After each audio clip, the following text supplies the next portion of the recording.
Okay, good morning guys. Let me know if you can hear me clear. And we'll rip into it.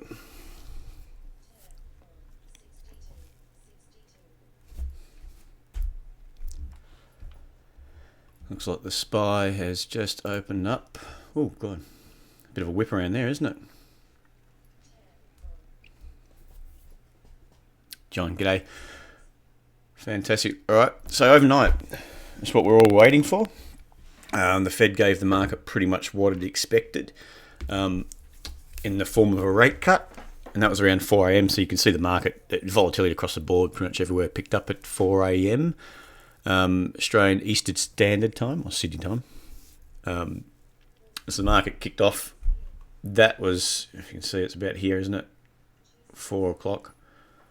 4 o'clock. It was spiked lower and then popped back up. So I was reading somewhere there seemed to be two sort of movements in the market. You got the initial spike down on the statement, and then when Powell came out and started talking, you got that reaction back up again. So it's obviously what the market's looking for. They're looking for cuts to stimulate the economy, and they're expecting rate cuts. Now, when he started and he came out and gave the data and the projections and things, I think the market was like, nah, this is not right. He's got it wrong. And they went down. So obviously, spiked down. They think he's got it wrong by one rate cut. He should have done maybe double, and he should be talking up quite clearly, talking up a few more by the end of the year. Now, the data out of the US is still quite solid, and their projections, the Fed's projections were for increased GDP, increased inflation by next year. It's not negative at all, and it's sort of against the grain to have rate cuts. So I think what he did say was that they're basically going to be looking from month to month. They're going to be watching the data come out, and if there's a need to cut rates, they'll do it. So basically they're saying at this stage, there's no more rate cuts for the year. There's no need. But they will look at, because I think he's acknowledging that trade war is really crimping the economy. And it's the only real big factor that's constraining the economy at this stage. G'day, Emerson. So it's not, growth is there. You've got inflation, which has been crimped by the trade war, but it's still at the lower band, 1.5%, I think. The bottom end of the Fed's band, their range. So they're sort of acknowledging, well, if it gets worse before it gets better, then we may have to cut again. But he's saying until it does, they won't know. And they're never going to know until Trump and China start coming to some sort of arrangement, or they start talking up. Now, I think Trump's also acknowledged that there's no need for rate cuts.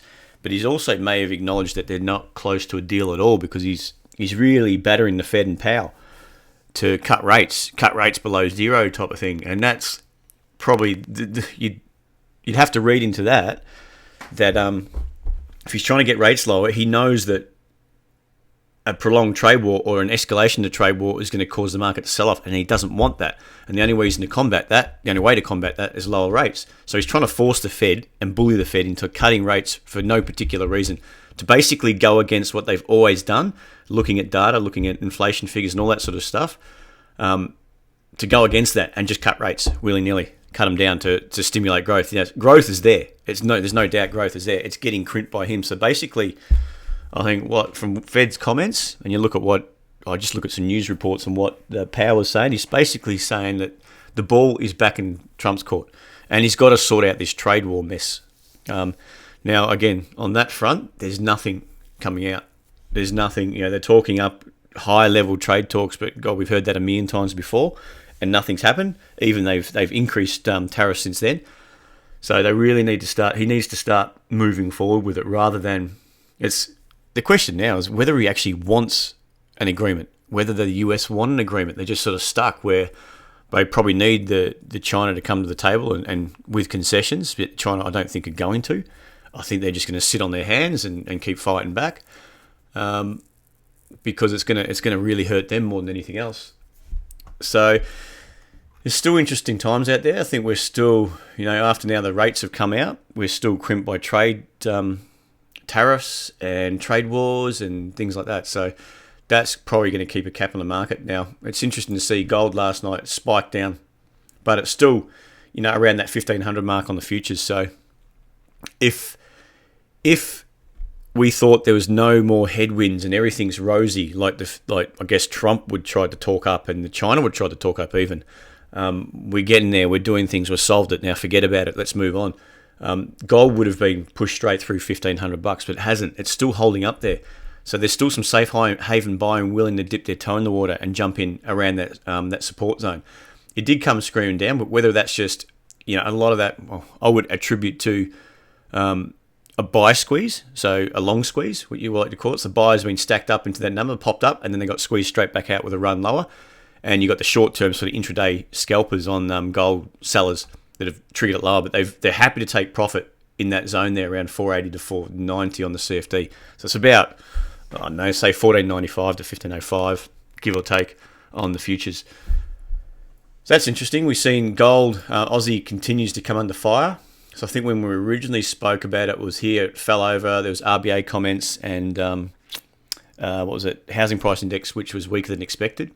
Actually, it was weaker than expected. So that's really sent the Aussie down. It did bounce back up on a drop in the US dollar, but then the US dollar's come and rallied last night, so it's given it all back. So we've moved back down. We did spike up on the number, just coming into that 4 o'clock number, and then got knocked on the head again as the US dollar started rallying back after the 4 o'clock move. So that Aussie, it's coming down to a zone. If anyone trades the Aussie, we're down into that zone there. Look, it could be a liquidity zone. The thing is, liquidity, you want to see some sort of action reaction off it. So what's happened really, it's pushed down, popped up. Okay, you've got the reaction down from that zone there. It's triggered back into that zone only shortly. This is an hourly chart, by the way. And then it's come back down. We've come all the way back down, and we've got a liquidity zone back down at around just below 6,700. And it's reacted straight back up. It did chop around there for a few hours and then took off. So it's not, it's not a massive liquidity zone, but it could be. So what you're looking at it for is that you've got sellers piling in here, piling in here. If sellers are in here, selling it in here, they're probably going to have their stops above. Same here, probably stops above. Down here, if you're selling it a bit shorter term, but I think the major liquidity we've got, through here, in here as well, all above that zone. Now, as soon as it's flushed them all out, and they've cleaned out, anyone that's been selling through here, as you would think, has been cleaned out of the market. So it'd be interesting to see if we do find some liquidity in that zone. We've spiked down to that zone, bounced back overnight, and we're just pushing back down into there now. So we'll just have to keep an eye on that, see if we can find a bit of a higher low build and push back up again, and reaction back up towards this high at 68.56, which is really only, I was about 30 pips away, 33 pips away. So there could be a move in that, a bit of a bounce if we get some sort of liquidity start to step in. Pound reacted funny. It's actually spiked down and straight back up again and cleaned out. Basically, it cleaned out any of the buyers, then turned around and cleaned out the sellers as well. So that was a strange reaction, whereas the euro just headed south. It really, once the US dollar started kicking on, it was heading south. Any strength into the US dollar is going to obviously pressure. It's going to pressure the crosses, but for different reasons. Obviously, the euro is getting pressured because the eurozone is actually under pressure. They need stimulus, and they've got their own problems with growth, whereas the US is actually, their economy as it stands is doing okay. So if the US dollar rallies, there's probably going to be weakness because of the eurozone into the euro, let alone when the US dollar rallies, you get that extra sort of bout of weakness, and you can see longer term this market's just been heading south. UK, they seem to sort of be bouncing around. We've just broken that uptrend. If you can see that uptrending move there, that sort of push higher. It has broken it, but whether or not that's a sustained move and we're going to start getting bouncing and take out these highs, for the bears, you want to see this high at 73.51 hold, potentially a lower high.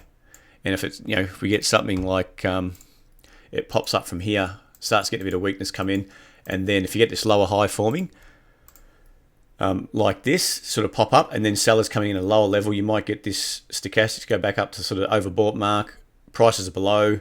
It's just showing the strength of sellers that come in a bit earlier, coming a bit lower, and that potentially is going to clean out any buyers that have been buying it up off, looking for this sort of thing, that cup and handle, cup, and start to push back up through the highs. They could all get squeezed out with a push lower. Not saying it's going to happen, but this could be a bit of a heads up. This little pop through, what was that? That was around 4 o'clock as well. So it's just how much you put into that move. how much emphasis you put on that. Wall Street, you see it's banging around like a yo-yo. They powered up into the close after the number. The market was actually down, and it sort of added to the losses straight after the number until Powell started coming out and talking it up, and really gave them a bit more confidence that, hey, the economy's not doing too bad. So what they're worried about, and it's a good sign to see that spike lower, because what they're worried about is really no rate cuts. Okay, so if that's the end of the rate cut cycle, maybe we're overvalued. Who knows? But that was a bit of a heads up where they want more stimulus. Basically, the market's expecting more stimulus. They feel that they need, or it seems like they feel, to get into new highs and continue on, they need more stimulus. Now, if they're not going to get that, we might get a bit of a bout of profit taking after this, bounce straight back up into all-time highs in the US market. But the spike there was due to the fact that they have said, well, look, we're not saying we're finished, but it's not a cycle as such. It's not a set in stone rate cuts where they're going to go through 1, 2, 3 by the end of the year. It's just month by month. And again, like we were saying before, it's the ball's back in Trump's court. Now, if he wants this to end and the market to be buoyant and start to grow, then he's got to come to some sort of arrangement. He's got to get himself sorted on trade war. And I think his ego and his stubbornness is probably going to stand in the way of that, because he doesn't want to be wrong. Now that he started, I think he's committed. He's committed to winning. Well, that's what I feel anyway. And that's what you get the sense when he's talking up. He's really been battering the Fed and having personal cracks at Powell. Saying he's ignorant, saying he can't see what's happening and that sort of stuff. I mean, Powell clearly knows what he's doing, and they're going to stick to the numbers. All they can go by is the numbers, not, let's just give you a few rate cuts to try to buoy the economy and bend over backwards for Trump to win to win the war, which, the economy is actually growing. So there's not really much argument there, I think. And the numbers come out, if they continue to come out where the jobs are still holding, low unemployment, high employment, the jobs growth is still continues on, that's not a bad economy at all. And I don't think he's going to get his rate cuts. So he's got to make a decision whether, if he can't force the Fed into it, then he's got to come to the table on trade war, I guess. And if they don't, I reckon this market's going to get hit. If it comes about like that they don't come to talks, or these talks gets postponed, the market's going to be a bit skeptical and going to start to sell, I would assume, especially after we've had this big bounce back up to the highs. So really the S&P is exactly the same, and Germany, look, actually that doesn't look too bad. We are getting a bit overcooked up here, and we're back up into this. Maybe I should delete all that, shouldn't I? We're back into those highs, if we can see. So we got the highs just up here. Whoops. Highs up here, and we've got this lower high that potentially is going to hold. We just have to see. We're sort of more of a rangy type price action at the moment on the DAX. They don't want to break down to their lows because, okay, the market's point, there's no real reason to just yet. But at the same token, you don't want to start powering to new highs when there's still quite a lot of headwinds around. All right, let's just see where the SPY. Oh God, look at that! Off we go. Off to the races, it looks like. So the SPY has broken through those highs, which is a good thing. So you'd suggest that the market's going to open a lot stronger than what we feel. It's already up 15. We're only at 6 past, so it's probably going to be up 25, I'd say. Let's just take a bit of a guess. We've got, so the market closed at 79. We're now trading 09, so that's another 20 points. So 05, another 20 to 25 points up from the close. And what we're expecting down 5. So yeah, actually probably another 5 points we could add to that quite easily. So just keep an eye on that, guys. God, look, go gold. Actually, that's DCN's going well. All right. Any questions there? Anything you want to have a quickly touch over? I haven't got anything on the cards just at the moment. Been keeping busy with a few things. Anything on the cards with a trade setup, but I'd be inclined. Obviously, you're not going to go with the trend up here. You'd want to be buying into a pullback if that's the case. On the SPY. You want to be buying on a pullback. You want to see that reversion to the mean. it to hold something like this, you know, chop around, hold the highs, and then look to go again. That's what I'd probably be looking at. Or if it can spike harder, I want some sort of, well, that's a reversion to the mean. I want, this one's more of a continuation. So there's two things for me. The two things, if we sort of spike high and we get some sort of M pattern, that's what I'll be looking for, this pullback. Potentially, and that's where it's reverting to the mean. You want to get back to the averages, see what, and really it comes down to what's your risk reward. If it's back to the moving average or back to the mean is around 5 points, maybe the risk is not, it's not really worth it. But like we've seen in previous days, we thought it would go, and it's been selling off during the day, edging low and then bouncing into the close. So that's what I'll be looking for there. On the flip side, for your continuous, you probably expect something like this. You know, you want to see it start to hold and then see if we can get some sort of continuation like this. But then again, you got a question. You're just going with the flow there. If we can get some sort of buyers stepping in, holding higher levels, higher lows forming, then you're going to take a bit of a breakout and you want that continuation trade. So we'll just see how it plays out. All right, guys, that's probably about it for me. We'll call it a day. We'll be back on tomorrow morning around probably 9:45 mark, hopefully. Any questions, anything you want to discuss, even if this is something you want to discuss in the morning, just send through an email to support@tradesetup.com.au and we'll go through it. Market's nearly finished open. We're up about 20 points at the moment. So, look, it's all, oh God.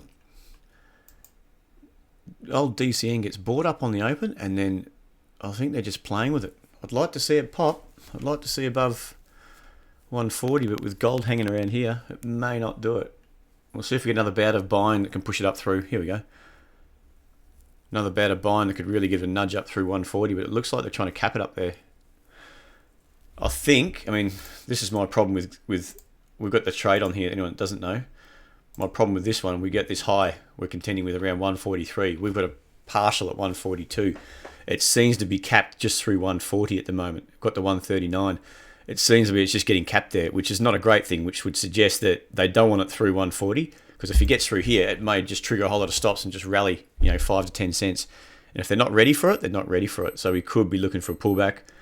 We might get, you know, a reversion to the mean, back to the MAs, hold another high low and go again, or we could just completely sell off, depending on what gold does as well. So that's my issue with that one. Just have to see what happens on that. All right, guys, that's about it. We'll call it a day, and we'll speak to you again tomorrow. Cheers, guys. Bye.